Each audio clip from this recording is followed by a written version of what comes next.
विजय तिलक।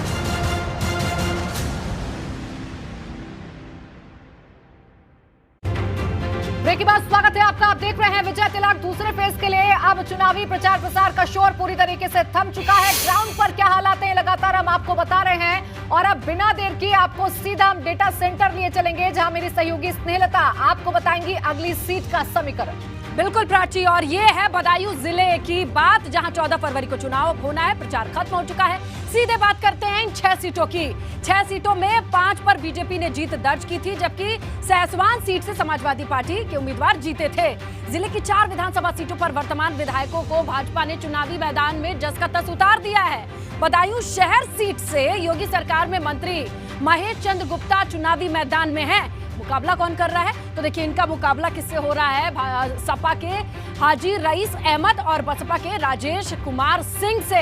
ये है बदायूं का समीकरण। चलते हैं प्राची के पास, जमीन पर देखते हैं हालात। Over to you Prachi. बिल्कुल, देखिए बदायूं के समीकरण आपने बता दिए। ग्राउंड के हालात मेरे सहयोगी नितिन उपाध्याय बताएंगे जो सीधे वहां से हमारे साथ जुड़े हुए हैं। नितिन, लोगों से बात करिए और जानिए क्या है उनके मुद्दे वोट के लिए।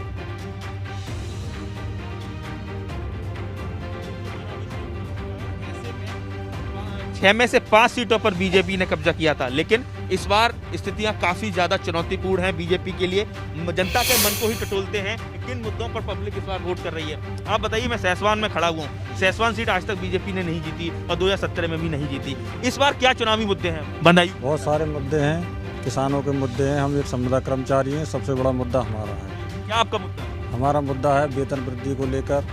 बहुत सारे हमने धरना प्रदर्शन किया लखनऊ में, पुलिस के द्वारा इको गार्डन पहुंचा दिया गया। कोई भी सरकार, इस सरकार ने किसी भी प्रकार की कोई समस्या नहीं। संविदा कर्मियों का जो वेतन नहीं बढ़ाया जा रहा है, आप बताइए क्या लग रहा है किस तरह से बदायूं में समाजवादी पार्टी का मजबूत कर रहा है, लेकिन 2017 में बिल्कुल बीजेपी ने बिल्कुल देखिए नितिन, बदायूं में किस तरीके से वोटर्स वोट की चोट आपके जरिए हमने जाना। अब हम अगली सीट का रुख करेंगे, वहां के समीकरण भी समझेंगे और इसके लिए सीधा हमें डेटा सेंटर जाना होगा स्नेहलता के पास। स्नेहा, बताइए कौन सी अगली सीट के समीकरण आप समझाने जा रही हैं? महात्मा विधुर की धरती बिजनौर का सियासी संग्राम बड़ा दिलचस्प है प्राची। दर्शकों तक पहुंचाना बहुत जरूरी है। यहाँ का सियासी समीकरण, गंगा किनारे उपजाऊ जमीन वाला जिला माना जाता है बिजनौर, और जिले की कुल सीटें हैं 8 सीटों में 99 उम्मीदवार चुनावी मैदान में हैं। 17 की बात कीजिए तो 8 में से 6 सीटें समाजवादी पार्टी के झोले में थी और बीजेपी, माफ कीजिएगा, और 2 समाजवादी। बिजनौर सीट पर हिंदू मुस्लिम का सामाजिक ताना बाना है, जिसमें 55% हिंदू है तो 45% मुसलमान है। और बिजनौर में 9 चीनी मिले हैं और गन्ना बकाया यहाँ का अहम मुद्दा माना जाता है प्राची। तो बिजनौर की जो दिलचस्प सियासी जमीन है वो कैसी है, वो हम आप तक पहुंचा चुके हैं। अब रुक करते हैं प्राची का। बिल्कुल, देखिए आपने बताया बिजनौर का सियासी रण, 8 विधानसभा सीटें हैं और इस 8 विधानसभा सीटों में से 6 भारतीय जनता पार्टी ने जीती थी 2017 में। अब चलिए चलते हैं सीधा मेरे सहयोगी शक्ति के पास। शक्ति, बताइए बिजनौर की जनता के मुद्दे क्या है? देखिए, अगर जब बिजनौर की बात करते हैं तो पश्चिमी उत्तर प्रदेश का एक ऐसा जिला आता है जहां पर गन्ने की पैदावार काफी है। अगर बिजनौर की बात की जाए तो बिजनौर में इस समय जो बीजेपी के पास 5 सीटें हैं, यानी कि बिजनौर में 2017 में बीजेपी ने यहाँ पर 6 सीटें जीती थी, जिसके बाद एक सीट पर उपचुनाव हुआ था जहाँ पर बीजेपी एक सीट पर हार गई थी। लेकिन यहाँ का एक समीकरण और है। आज हम यहाँ पहुँचे सुबह और हमने यहाँ का जो समीकरण देखा वो ये देखा कि यहाँ पर त्रिकोणीय मुकाबला है, यानी कि यहाँ पर गठबंधन और बीजेपी नहीं, यहाँ पर बीएसपी भी फाइट में है। यहाँ पर क्या जनता कहती है उनसे जानते हैं। हेलो जी, यहाँ जो है बीएसपी में और बीजेपी में है। अब की बार जो है बीजेपी 8 सीटें जीत रही है, 8 जीत रही है, धोखे में न रहे।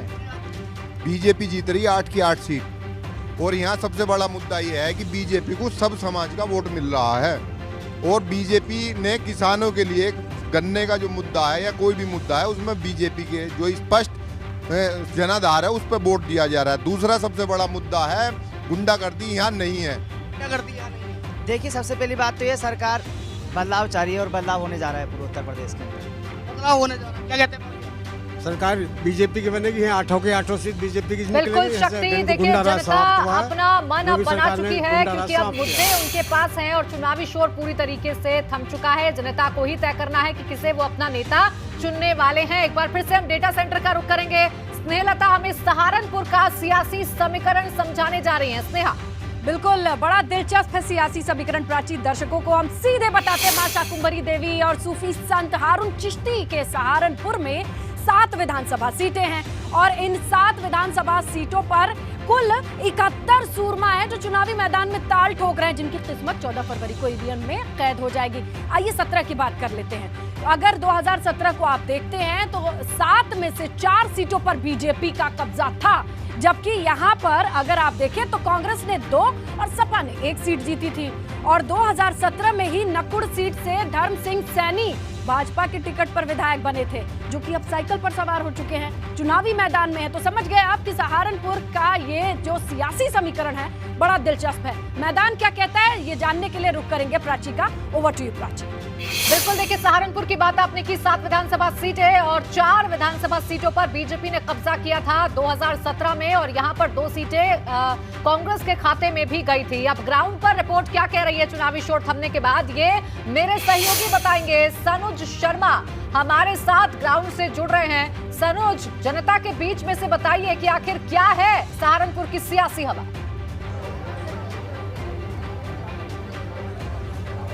देखिए, चुनावी प्रचार थम चुका है और आप ये देखिए सहारनपुर की सियासी हवा यहाँ का मतदाता तय करता है। और चुनाव प्रचार खत्म होने के बाद आप देखिए यही गांव की गलियां, यही गांव की चौपाल यहाँ की सियासत की जो रुख है, सियासी हवा है, उसको तय करती है। कौन जीतेगा, कौन हारेगा, इन्हीं गांव की चौपालों पर बैठकर ये तय किया जाता है। क्या मुद्दे होते हैं, क्या वादे होते हैं, क्या दावे होते हैं, इन्हीं के बीच हम यहाँ जो जनता बैठी है, जनता जनार्दन। अब चूंकि नेता खामोश है और अब जो गेंद है वो जनता के पाले में आ गई। इनसे बात कर लेते हैं। ताऊ जी, ये बता दीजिए, 7 विधानसभा सीटें हैं यहाँ पर, सियासी हवा क्या कह रही है? आप लोग बैठ के यहाँ पर तय कर रहे हैं। बच्चे हम तो राष्ट्रवाद के मुद्दे पर, सुरक्षा के मुद्दे पर वोट दे रहे हैं बीजेपी की हवा चल रही है 7 सीटों पर जी। नहीं है तो और भी, लेकिन ज्यादा हवा ही नहीं की है बीजेपी की हवा बता रहे हैं। लेकिन कुछ और लोग हैं, उनसे भी हम बात कर लेते हैं। ताऊ जी, आप बता दीजिए, बड़े इत्मीनान से बैठे हैं, क्या कह रही है यहाँ की सियासी हवा? 40,000 से जिता रही है धर्म सिंह को। अच्छा, धर्म सिंह सैनी। हाँ, और हम समाजवादी को वोट देंगे। बिल्कुल, देखिए सनुज, सहारनपुर में जनता ने अपना मन बना लिया है। सियासी हवा का रुख क्या कहता है ये तो हम लगातार जान ही रहे हैं। हम अब सीधा स्नेहलता का रुख करेंगे जो हमें अगली सीट की जानकारी देंगी, हमें बताएंगी कि आखिर मुरादाबाद का जो सियासी समीकरण है वो क्या कहता है। स्नेहलता। बिल्कुल प्राची, पीतल नगरी मुरादाबाद समाजवादी पार्टी का गढ़ भी कहा जाता है और 2017 की बात करें तो भाजपा लहर के बावजूद जादू चला था समाजवादी पार्टी का। आइए सीटों की बात करते हैं। कुल 6 सीटें हैं और 17 में समाजवादी पार्टी ने मुरादाबाद जनपद की 6 में से 4 सीटों पर जीत हासिल की थी, जबकि बीजेपी के खाते में 2 सीटें आई थी। जिन सीटों पर बीजेपी की जीत थी उनमें मुरादाबाद नगर और कांठ सीट शामिल है। पीतल नगरी की 6 सीटों पर मुस्लिम उम्मीदवारों को उतारा है समाजवादी पार्टी। सभी उतारते हैं क्योंकि यहाँ का जाति समीकरण समझिए ना, वो बहुत इंपॉर्टेंट है। 52% हिंदू तो 47% यहाँ मुस्लिम है और यही समीकरण बहुत दिलचस्प बनाता है मुरादाबाद के सियासी पिच को। जमीन की हकीकत क्या है, रुक करेंगे प्राची का। Over to you Prachi. बिल्कुल, देखिए मुरादाबाद मंडल बहुत मुश्किल रहता है भारतीय जनता पार्टी के लिहाज से। इस बार देखना होगा कि क्या जादू भारतीय जनता पार्टी कर पाती है और समाजवादी पार्टी कैसे अपने इस गढ़ में अपने वर्चस्व को कायम रख पाती है। बिना देर किए हम सीधा ग्राउंड पर जाएंगे। मेरे सहयोगी उबैदुर रहमान वहां से जुड़े हुए हैं। उबैदुर रहमान, बताइए इस बार मुरादाबाद का मिजाज क्या कह रहा है, क्या कह रहे हैं यहाँ के वोटर्स? देखिए प्राची, जिस तरह से आपने कहा कि समाजवादी पार्टी का गढ़ माना जाता है, ये हकीकत है क्योंकि 2019 के लोकसभा चुनाव में समाजवादी पार्टी को पूरे मुरादाबाद मंडल की 6 लोकसभा सीट में से 1 भी नहीं मिल पाई थी और 2017 के विधानसभा चुनाव में 6 विधानसभा सीटों में से सिर्फ 2 मिल पाई थी भाजपा को। तो इस बार जनता से पूछते हैं कि 2022 में वो किसको यहाँ से कितना जिताने वाले हैं। क्या लगता है इस बार चुनाव प्रचार तो खत्म हो चुका है, किसका माहौल है इस बार? सर, माहौल तो ऐसा मान लीजिए कि बेरोजगारी बहुत ज़्यादा है और जैसा कि हालात सभी को पता है कि कोरोना काल में बहुत ही ज्यादा स्थिति लोगों की खराब। मुद्दे क्या है यहाँ की जनता के? मुद्दे सबसे ज्यादा बेरोजगारी है सर। बेरोजगारी है। आप पहली बार वोट करने जाएंगे, ये बताइए क्या सोचा है, क्या मन में इरादा है इस बार? क्या आप बताइए, आपका वोट आ गया? और एक और खड़े थे यहाँ पे नौजवान, उनका वोट था। आप बताइए, आपका वोट है इस बार? ये बताइए इस बार मुद्दे क्या है यहाँ, आपकी जनता ने क्या सोचा है?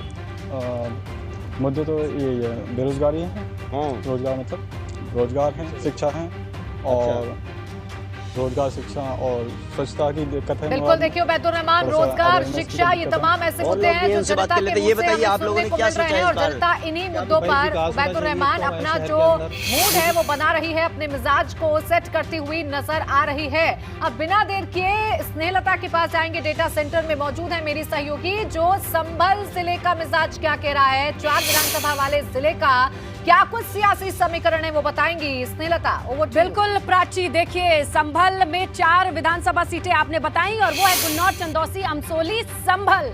और इन सभी सीटों की 2017 की बात कर ले तो 4 में से 2 पर समाजवादी पार्टी ने जीत भाजपा लहर में भी कायम की थी। इसका मतलब बराबरी का टक्कर, और भाजपा ने दोनों सीटें जो जीती थी उन सीटों में थी चंदौसी और गुन्नौर।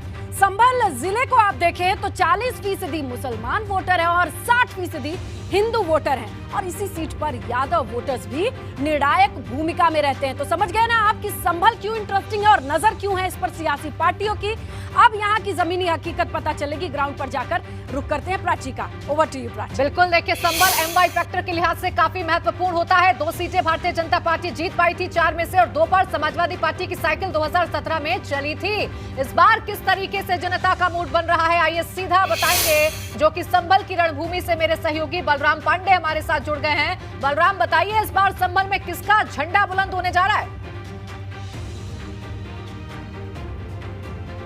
देखिए, अगर संभल जिले की बात करें तो 4 सीटों में से 2 सीटों पर 2017 में समाजवादी पार्टी ने जीत हासिल की थी और 2 सीटों पर भारतीय जनता पार्टी ने। और इस वक्त हम संभल विधानसभा में मौजूद हैं, जहां 1996 से लेकर अब तक सिर्फ समाजवादी पार्टी की ही जीत हुई है और ये जीत हासिल की है इकबाल महबूब ने। और आप देख सकते हैं कि हमारे साथ संभल की जनता मौजूद है। इन्हीं से जानेंगे कि आखिरकार 2022 को लेकर के कौन से चुनावी मुद्दे हैं जो हावी हैं और संभल की जनता किन मुद्दों को ध्यान में रख करके इस बार चुनाव करने जा रही है अपने नेता का। कौन से ऐसे मुद्दे हैं जिन्हें ध्यान में रख करके आप मतदान करेंगे? सर, सबसे बड़ा मुद्दा तो संभल के अंदर विकास का ही है।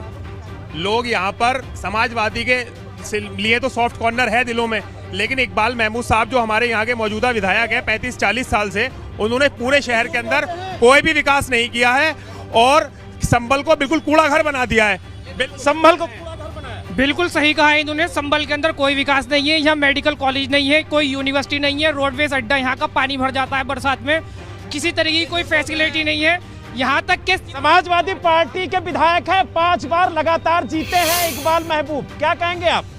भाई देखिए, ऐसा है, ये लोग जो कह रहे हैं सही है इनकी बात कि यहाँ पर कुछ नहीं हुआ अभी तक और हम ये चाहते हैं कि विकास होना चाहिए। विकास के मुद्दे पर मतदान होगा इस बार? जी, विकास के मुद्दे पे मतदान करेंगे हम लोग। आप क्या कहेंगे? आप क्या कहेंगे? संभल 30 साल बेहाल, यहाँ रोडवेज किराए का है, ना कोई यूनिवर्सिटी है ना कोई मेडिकल कॉलेज है। हम लोग कब तक जामिया और कब तक एएमयू जाते रहेंगे? इकबाल महमूद एक बिल्कुल बेकार आदमी है और समाजवादी पार्टी यहाँ पर सांसद रहे रामगोपाल यादव, मुलायम सिंह यादव, लेकिन कुछ नहीं मिला। आप क्या कहेंगे? युवा हैं। पहली बात तो मैं ये कहूँगा, मैं कोई स्टूडेंट हूँ। 30 साल से लगातार यहाँ पर जो समाजवादी के विधायक हैं नवाब इकबाल महमूद साहब, उन्होंने शिक्षा मंत्री रहते हुए कैबिनेट में ना ही कोई कॉलेज दिया, ना ही कोई यूनिवर्सिटी, ना ही बस स्टेशन, ना ही रोडवेज, ना ही। जिस जगह पे खड़ा हूँ ये सराय तरीन इलाका है और ये अल्पसंख्यक बाहुल्य इलाका है और आप लोग अल्पसंख्यक समाज से ही आते हैं। क्या कहेंगे? यूथ हैं, बेरोजगारी, महंगाई एक बड़ा मुद्दा समाजवादी पार्टी बना रही है, लेकिन उनके विधायक पिछले 6 बार से यहाँ पर विधायक बने हैं, लेकिन अभी तक विकास कार्य नहीं हुआ। सर, हम बाहर पढ़ने जाते हैं दिल्ली, सर इन्होंने नवाब साहब ने हमें कुछ भी नहीं दिया, हम लोगों को बाहर पढ़ने जाना पड़ता है। आप जानते हैं इस टाइम कन्वीनियंस का चार्ज, हॉस्पिटलिटी चार्ज, रहने का चार्ज, हर चीज़ कितनी महंगी है। जनाब आप बताइए। सर, इस बार संभल की जनता ने सोच रखा है कि तब्दीली लाएंगे, ये पूरी तरह से तब्दील होना है। 30 साल से कुछ नहीं मिला है संभल की जनता को। बिल्कुल, देखिए संभल जो है वो विकास के मुद्दे पर वोट की चोट करने वाला है, ये तो जनता की ज़बानी हमने समझ लिया। बलराम, अब हम डेटा सेंटर जाएंगे स्नेहलता के पास, जो कि अमरोहा जिले का समीकरण हमें समझाने जा रही है। Snehlata, over to you.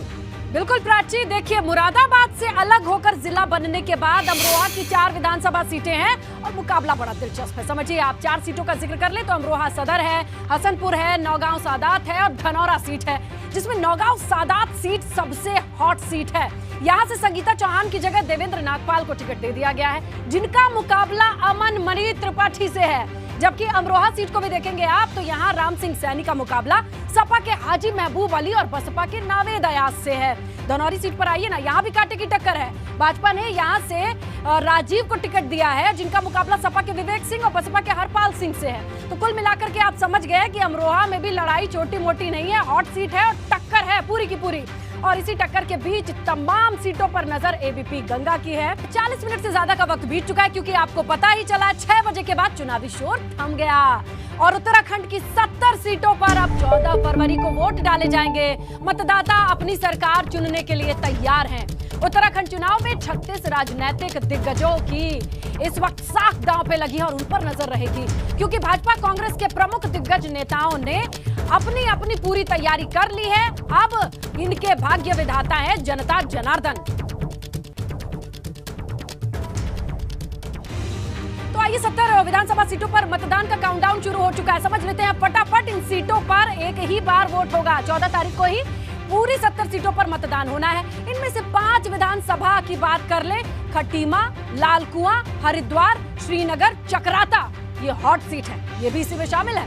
और 2017 को जब आप देखेंगे तो इन 56 सीटों पर जीत बीजेपी की थी, 11 सीटों पर कांग्रेस जीती थी। और अब चलिए ग्राउंड की रियलिटी और जो खाका है वो समझेंगे हम प्राची से। Over to you Prachi. बिल्कुल, देखिए 70 विधानसभा सीटें हैं। 70 विधानसभा सीटों पर चुनावी शोर पूरी तरीके से थम चुका है। एक ही बार 14 फरवरी को यहां पर मतदान होना है। हम अपना सीधा रिपोर्टर के पास जाएंगे और उनसे जानेंगे कि कि ग्राउंड की रिपोर्ट आखिरकार क्या कुछ कह रही है।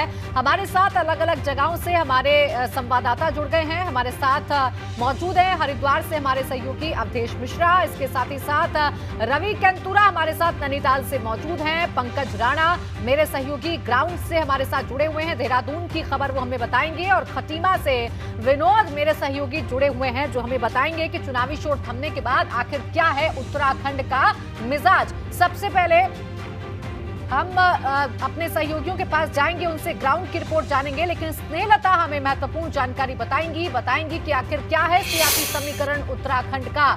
स्नेहलता। प्राची, समझिए उत्तराखंड की राजनीति में मैदानी क्षेत्र के 2 जिले हैं, हरिद्वार, उधम सिंह नगर की बड़ी भूमिका रहती है। उसी को समझाने की कोशिश करते हैं ग्राफिक से। मैदानी इलाकों में आएंगे तो सबसे हॉट सीट खटीमा विधानसभा सीट है, इसकी बात करेंगे, क्योंकि उधम सिंह नगर के जिले की इस सीट से उत्तराखंड के सीएम खुद पुष्कर सिंह धामी चुनाव लड़ते आ रहे हैं, जिनका मुकाबला इस बार किससे है? भुवन सिंह कापड़ी से है और कांग्रेस की ओर से वो है। 17 की जब आप बात करते हैं तो विधानसभा चुनाव में पुष्कर सिंह धामी ने भुवन कापड़ी को 2709 वोटों से शिकस्त दी थी और सीएम पुष्कर सिंह धामी तीसरी बार खटीमा से यहीं से चुनावी मैदान में है, जो कि उनका गृह क्षेत्र है। तो समझ गए हैं आप कि इस सीट पर निगाहें क्यों हैं। जमीनी हकीकत समझने के लिए प्राची का रुख करेंगे। Over to you Prachi.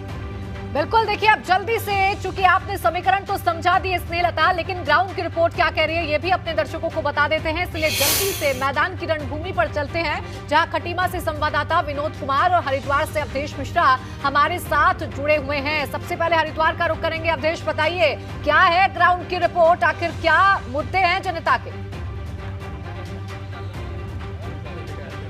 बिल्कुल प्राची, ग्राउंड रिपोर्ट ये है कि मामला बहुत गर्म है और हरिद्वार, जैसा कि आपने बताया कि हॉट सीट है, यहाँ पर मदन कौशिक जो कि प्रदेश अध्यक्ष हैं वो चुनाव लड़ रहे हैं और अमित शाह ने आज इसी जगह पर डोर टू डोर कैंपेन किया था। सीधे लोगों से बात कर लेते हैं और ये जान लेते हैं कि माहौल क्या बन रहा है। ये बताइए कि क्या माहौल है, हरिद्वार हॉट सीट मानी जाती है? भैया हॉट सीट मानी जाती है। हरिद्वार में माहौल ये है कि परिवर्तन है। अच्छा, क्यों परिवर्तन? व्यापारी हो, चाहे महिला हो, चाहे युवा वर्ग हो, सब परिवर्तन की ओर देख रहे हैं। उसका मुख्य कारण है हरिद्वार में फैल रहा स्मैक का नशा। ठीक है, नशे का कारोबार फैल रहा है, का नशा। दूसरा मुख्य कारण बहुत सारे घोटाले हैं। क्या? और घोटाला बता देता हूँ आपको मैं, जो ये घंटाघर हर की बॉडी पे बना हुआ है, 3.5 करोड़ रुपए की लागत में बना था। घोटाला है। और क्या मसले हैं? 17.5 करोड़ में। देखिए वैसा मैं ये कहना चाहूँगा, हम हरिद्वार के नागरिक हैं, व्यापारी भी हैं और एक तरीके से कहे तो हम कांग्रेसी भी हैं। हमारा कहने का मतलब ये है कि आप हरिद्वार में आप कहते हैं कि आपने शिक्षा के नाम पे दिया, आपने रोजगार के नाम पे दिया। मैं कहना चाहता हूं कि भाजपा वाले आए और कोई जो ये हमारा शहरी विकास मंत्री थे या हाल फिलहाल भाजपा के प्रदेश अध्यक्ष हैं, ये शहर में कोई 5 काम गिना दो। कौन जीतेगा इस बार सतपाल ब्रह्मचारी जीतेंगे जी हरिद्वार से। क्या माहौल है इस बार हरिद्वार? अवधेश, आपके जरिए हमने हरिद्वार की जो मूड है, जो जनता के मुद्दे हैं, वो तो समझ लिए, लेकिन उधम सिंह नगर में किस तरीके से जनता का मूड बन रहा है ये भी जानने की कोशिश कर लेते हैं। विनोद, जरा बताइए वहां के मुद्दे क्या हैं, जनता क्या कह रही है चुनावी शोर थमने के बाद? बिल्कुल प्राची, देखिए मुख्यमंत्री की हॉट सीट है खटीमा, और खटीमा से इस बार वो तीसरी बार लड़ रहे हैं। और पिछले का चुनाव की बात करें तो अपने प्रतिद्वंदी भुवन कापड़ी को उन्होंने 2700 के करीब वोटों से हराया था। इस बार हॉट सीट है, मुख्यमंत्री पुष्कर सिंह धामी हैं, उनकी सीट पर हम मौजूद हैं। उनकी जो आसपास के जो लोग हैं उनसे हम बात करने की कोशिश करेंगे। क्या है इस बार मुद्दा, क्या हालात है इस बार, क्या मान रहे हैं आप? देखिए जी, हमारा तो पूरा मुद्दा है कि मतलब भाजपा और पुष्कर सिंह धामी जी युवा हैं, नेता हैं, कर्मठ हैं और जुझारू हैं। और सबसे बड़ी बात है कि युवा हैं और हमारा पूरा सपोर्ट है उनको। हम भी काफ़ी दूर से हैं उनको वोट देने के लिए, उनको सपोर्ट करने के लिए। इस बार धामी जी अगर नहीं जीत पाएंगे खटीमा से तो मैं कहूँगा कि यहाँ की जनता के लिए दुर्भाग्य होगा।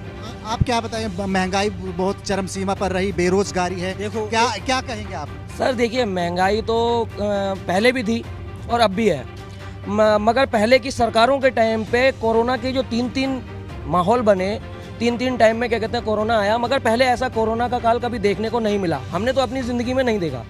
मगर लोगों को ये भी देखना चाहिए, जो लोग बरगला रहे हैं लोगों को कि क्या कहते हैं महंगाई हो गई और इस सरकार में ये नहीं हुआ और खटीमा में किस तरीके से लोगों का मूड बन रहा है, वहाँ के मुद्दे क्या हैं, ये विनोद ने हमें बखूबी बताया। लेकिन अब कुमाऊं मंडल की बात कर लेना भी बहुत जरूरी है। कुमाऊं का सियासी समीकरण क्या कहता है ये बताने के लिए सीधा हम डेटा सेंटर का रुख कर लेंगे। स्नेहलता, बताइए कुमाऊं मंडल के समीकरण। बिल्कुल प्राची, और सीधे आते कुमाऊं मंडल की 29 विधानसभा सीटें हैं। इसकी जानकारी देने के बाद सबसे हॉट सीट नैनीताल का रुख कर लेते हैं। लाल कुआं एक हॉट सीट है और इस सीट से उत्तराखंड के पूर्व मुख्यमंत्री हरीश रावत को कांग्रेस ने अपना उम्मीदवार बनाया है। समझ गए आप कि क्यों ये हॉट सीट?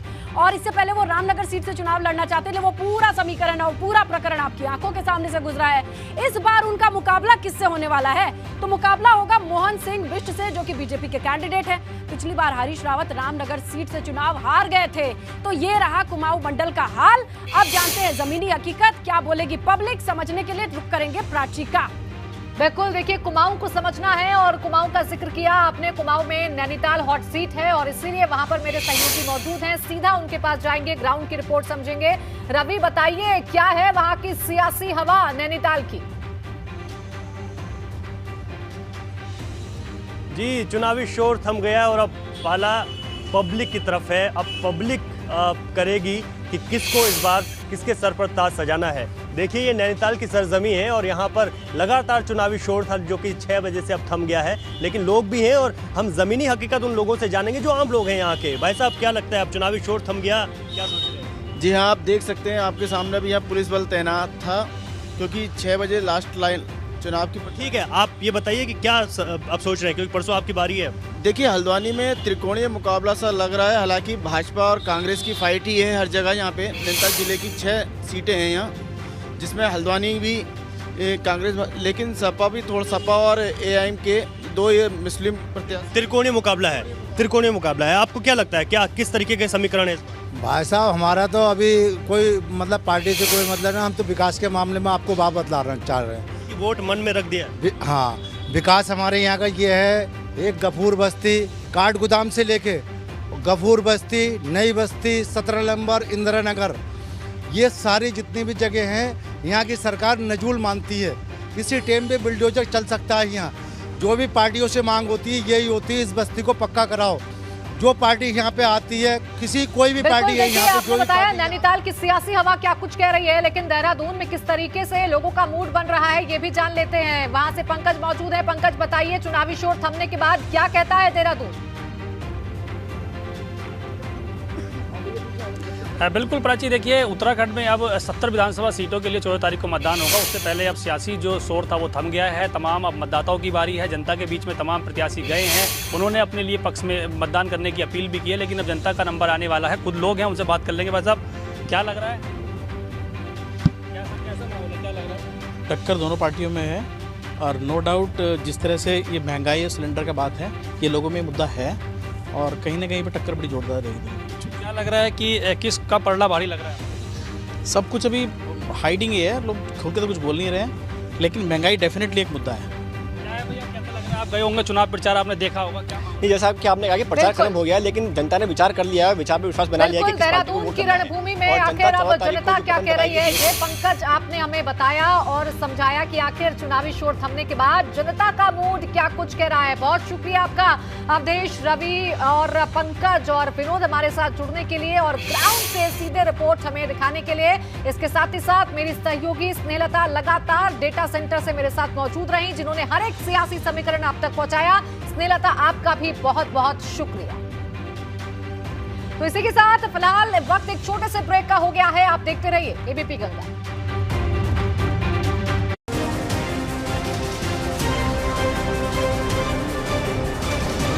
विजय तिलक